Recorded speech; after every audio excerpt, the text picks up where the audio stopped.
Hello అండి, నమస్తే అందరికీ. ఈరోజు మనం పుత్రులు ఎవరికి పుడతారు, పుత్రప్రాప్తికి శ్రీ మహావిష్ణువు మహాలక్ష్మికి చెప్పిన వృత్తాంతం ఏంటో మనం ఈ వీడియోలో తెలుసుకుందాం.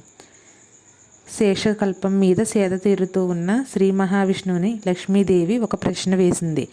నా మనసులో 3 సందేహాలు ఉన్నాయి, వాటిని నివృత్తి చేయండి అని లక్ష్మీదేవి శ్రీమన్నారాయణ్ణి కోరుకుంది. అందుకు శ్రీ మహావిష్ణువు కూడా అంగీకరించాడు. మహాలక్ష్మి మనసులో ఉన్న సందేహాలను అడగమని ఆదేశించాడు.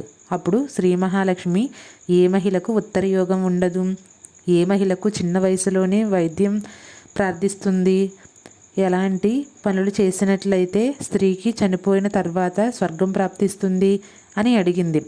మానవ కళ్యాణం కోసం ఈ ప్రశ్నలు అడిగిన శ్రీ మహాలక్ష్మి కోరికను తీర్చడానికి శ్రీమన్నారాయణుడు అంగీకరించాడు. ఈ ప్రశ్నలకు సమాధానాలు ఏ వ్యక్తి అయితే సంపూర్ణ శ్రద్ధతో వింటాడో అటువంటి వ్యక్తికి పుణ్యం లభిస్తుంది. చనిపోయిన తర్వాత కూడా అతను మోక్షం సాధించుకుంటాడు. అయితే మహాలక్ష్మికి ఒక అద్భుతమైన కథ వినిపించారు. ఈ కథను ప్రతి ఒక్కరూ పూర్తిగా వినాలి. ఈ కథలో లోక కళ్యాణం దాగి ఉంది. ఎవరైతే ఈ కథను పూర్తిగా వింటారో వారికి సంబంధించిన 32 పాపాలను నేను క్షమిస్తాను అని సాక్షాత్తు విష్ణుమూర్తే చెప్పారు. అందుకు మహాలక్ష్మి కూడా వెంటనే ఒప్పుకొని ఈ కథను వినడానికి సన్నద్ధమైనది. మీరు కూడా ఇప్పుడు చెప్పబోయే కథను పూర్తిగా వినండి. ఒకానొక దేశంలో ఒక వ్యాపారి ఉండేవాడు. అతనికి 2 కొడుకులు కలిగారు. ఆ 2 కొడుకులకు ఎలాంటి లోటు లేదు. ఆ వ్యాపారి 2 కొడుకులకు పెళ్లి చేశాడు. కానీ అతను 2 కొడుకులు మాత్రం అత్యంత దుర్మార్గం. కేవలం కాదు, వ్యాపారి భార్య పెద్ద కొడుకు భార్య కూడా ఎంతో దుష్టులు. వ్యాపారి భార్య తన పెద్ద కోడల్ని ఎంతో ప్రేమగా చూసుకునేది. కానీ చిన్న కోడలు మాత్రం చిన్న చూపు చూస్తూ ఉండేది. ఆ చిన్న కోడలు చాలా ఉత్తమురాలు. ఆమె ఒక పతివ్రత శిరోమణి. ఆమె ఒక్కతే ఇంట్లో పనులన్నీ చేసేది. ప్రతి పనిని కూడా ఎంతో శ్రద్ధగా పూర్తి చేసేది. ఇటువంటి ఎన్నో మంచి గుణాలు ఉన్నప్పటికీ కూడా ఆమె అత్తగారు ఆమెను నానా హింసలు పెట్టేది. ఎప్పుడు చూసినా ఆమెను అనుమానిస్తూ ఉండేది. దీని వెనుక ఉన్న కారణం కూడా ఉంది. అది ఏమిటంటే పెద్ద కోడలికి ఒక కొడుకు ఉన్నాడు. కానీ చిన్న కొడుకు మాత్రం కూతురు పుట్టింది అనే కారణంగా ఈ వ్యాపారి భార్య చిన్న కోడల్ని ఎప్పుడూ అవమానిస్తూ హేళనగా మాట్లాడుతూ ఉండేది. ఆమె అదృష్టంలో కూతురు జన్మించాలని ఉన్నప్పుడు ఆమె మాత్రం ఏమి చేయగలదు? కానీ ఏ మహిళకు పుత్రుడు జన్మిస్తాడు అని మనకు సమాధానం దొరుకుతుంది. వ్యాపారి భార్య మొదటి నుండి కూడా దుర్మార్గురాలు. ఆమె అత్తమ్మ వల్లి ఎంతగానో బాధ పెట్టింది. ఇప్పుడు ఆమె తన చిన్న కోడలను కూడా బాధపడుతూ ఉంది. ఆ చిన్న కోడలి పేరు సుకన్య. ప్రతి రుచి ఉదయాన్నే బ్రహ్మమూర్తిగా లేచి సుకన్య రోజంతా పనులు చేసిన తర్వాత ఆమె కేవలం రాత్రిపూట మాత్రమే నిద్రించేది. ఈ విధంగా సేవలు చేస్తూ ఉన్నప్పటికీ కూడా వ్యాపారి భార్య తన చిన్న కోడల్ని ద్వేషిస్తూ వచ్చేది. ఇల్లు ఊడ్చేటప్పుడు కావాలని ఆమెను రకరకాలుగా చేస్తూ మరిన్ని పనులు పురమాయించేది. తను ప్రస్తుతం బయటకు వెళ్తున్నాను, నువ్వు వెళ్ళి వచ్చేలోపు వంట చేయమని చెప్పి ఒకరోజు బయటకు వెళ్ళింది వ్యాపారి భార్య.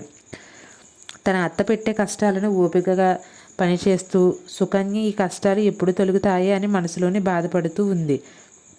అందులో ఎవరో తలుపు తట్టినట్టు వినిపించింది. వంట చేయమని చెప్పిన అత్త ఎప్పుడే వచ్చిందేమోనని భయపడుతూ సుకన్య తలుపు తెరిచింది.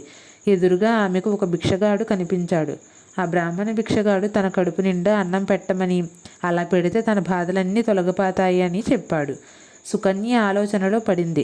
బ్రాహ్మణుడికి అన్నం పెట్టిన విషయం తెలిస్తే తన అత్త రాద్ధాంతం చేస్తుంది అని ఆలోచనలో పడింది.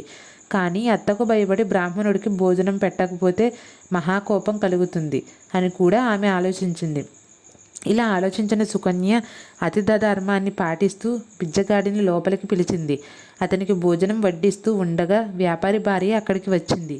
ఇంట్లో బిచ్చగాడు అన్నం తింటూ ఉండడం చూసి ఆమెకు కోపం రెట్టింపు అయింది.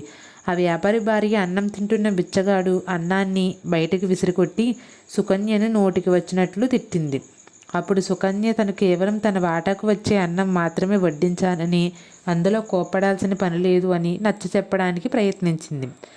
ఇంటికి వచ్చిన అతిథులను వట్టి చేతులతో పంపించకూడదు అని శాస్త్రాన్ని చెబుతూ ఉన్నప్పుడు భవతి భిక్షాందేవి అని అడిగిన బిచ్చగాడిని ఖాళీ కడుపుతో పంపించడం సబబు కాదు అని చెప్పింది సుకన్య. కానీ వాళ్ళ అత్త మాత్రం ఎందుకు ఒప్పుకోలేదు.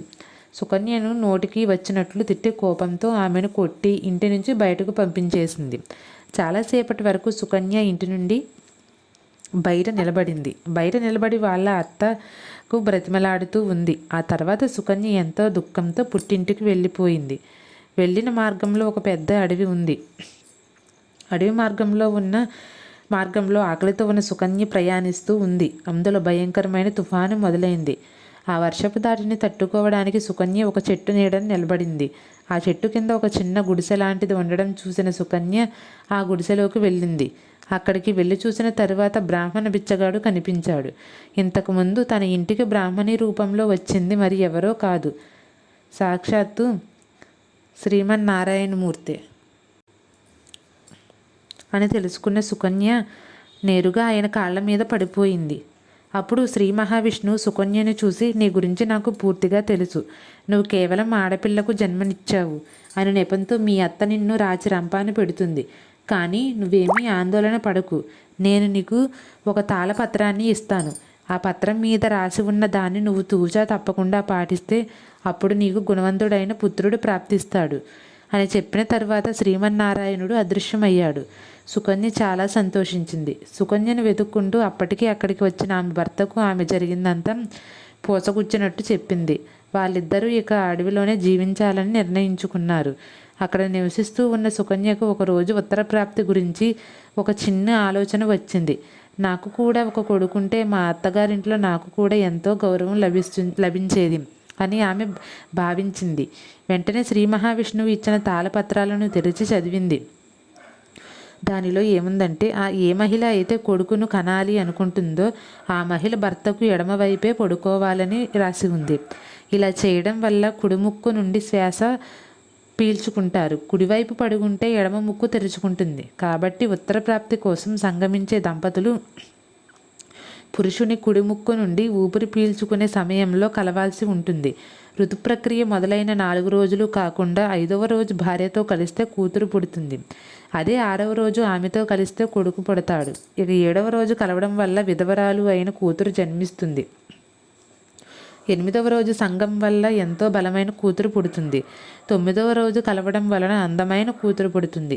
10వ రోజు భార్యతో కలవటం వల్ల ఎంతో తెలివైన కొడుకు పుడతాడు. 11వ రోజు భార్యతో కలిస్తే గుణవంతురాలైన కూతురు పుడుతుంది. 12వ రోజు రాత్రి భార్యతో శృంగారం చేస్తే గుణవంతుడైన కొడుకు, 13వ రోజు కలవడం వల్ల లక్ష్మీ స్వరూపమైన అమ్మాయి కలుగుతుంది. ఈ విధంగా రాయబడిన ఆ తాళపత్రాన్ని చదివిన సుకన్య తన నెలసరి మొదలైనప్పటి నుండి 14వ రోజున భర్తతో శృంగారం చేసింది. ఇలా జరిగిన కొన్ని రోజులకే ఆమె గర్భవతి అయ్యింది. చాలా కాలం గడుస్తూ ఉండగా ఒకరోజు కట్టిన తేవటానికి ఆమె భర్త అడవిలోకి వెళ్ళాడు. అంతలో భారీ తుఫాను మొదలైంది. వాళ్ళు నివసిస్తూ ఉన్న గుడిసె ఎగిరిపోయింది. వెంటనే సుకన్య ఇంతకు ముందు తనకు కనిపించిన సన్యాసి ఉన్న చెట్టు దగ్గరకు వెళ్ళింది. అక్కడ ఉండే గుడిసెలోకి వెళ్ళి సుకన్య తన భర్త కోసం ఎదురు చూస్తూ ఉండగా అక్కడకు 2 రాక్షసులు వచ్చారు. వాళ్ళిద్దరూ చెట్టుతో పాటు ఆ ప్రదేశాన్ని తీసుకొని ఒక నిర్మానుష్యమైన ప్రాంతానికి వెళ్ళిపోయారు. సుకన్య ఆ చెట్టు కింద ఉన్న గుడిసెలోనే ఉండిపోయింది. సుకన్య బయటకు వచ్చి చూడగా అక్కడ కనిపిస్తూ ఉన్న దృశ్యాన్ని చూసి ఆమె ఆశ్చర్యపోయింది. ఎందుకంటే ఆమె కళ్ళెదురుగా ఎంతో బంగారం, ధనం కనిపించింది. దాన్నంతా తీసుకుని ఆమె తిరిగి గుడిసెలోకి వచ్చింది. ఆ తరువాత ఆ రాక్షసి ఇద్దరు కూడా ఆ చెట్టును తీసుకువెళ్ళి అడవిలో ఇంతకు ముందు ఉన్న ప్రదేశంలోనే పాతిపెట్టారు. గుడిసెలో నుండి బయటకు వచ్చిన సుకన్య అప్పుడే అక్కడికి వచ్చిన భర్తను చూసింది. ఆ బంగారం అంతా కూడా తన భర్తకు ఇచ్చేస్తుంది.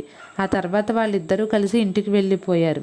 ఇంటికి వెళ్ళిన తర్వాత అత్తకు జరిగిందంతా చెప్పింది సుకన్య. అయితే ఆమె చేసిన దానికి తన అత్తకు కోపం వచ్చింది. ఓసై పిచ్చిదానా, కేవలం ఈ కొద్దిపాటి బంగారాన్ని మాత్రమే తీసుకువస్తావా? నీ స్థానంలో నేను ఉంటే ఖచ్చితంగా ఎంతో బంగారాన్ని మోసుకొచ్చేదాన్ని అని తిట్టి ఆ అత్త సుకన్య చేసినట్టుగానే చెట్టు నీడలో ఉండే గుడిసెలోకి వెళ్ళిపోయింది. రాక్షసులు వచ్చే క్షణం కోసం ఎదురు చూస్తూ ఉంది. ఆమె ఎదురుచూపులు ఫలించి రాక్షసులు అక్కడికి వచ్చారు. చెట్టును, ఆ చెట్టు పక్కల ప్రాంతాన్ని కూడా తీసుకుని ఆ రాక్షసులు ఒక మంచు పర్వతం దగ్గరకు తీసుకువెళ్లారు. అది చూసిన అత్తకు కోపం వచ్చి రాక్షసులను తిట్టడం మొదలుపెట్టింది. ఆమె మాటలు విన్న రాక్షసులకు చెట్టు కింద ఉన్న గుడిసెలో ఒక ముసలావిడ ఉన్నట్టు కనిపించింది. వెంటనే ఆ అత్తను బయటకు తీసి ఆమెను మంచు పర్వతం మీదకు ఆ రాక్షసులు విసిరుకొట్టారు. అక్కడికక్కడే ఆ అత్త చనిపోయిన తరువాత సుకన్య అత్తని వెతుక్కుంటూ తిరిగి చెట్టు దగ్గరికి వచ్చింది. చెట్టు కింద ఉన్న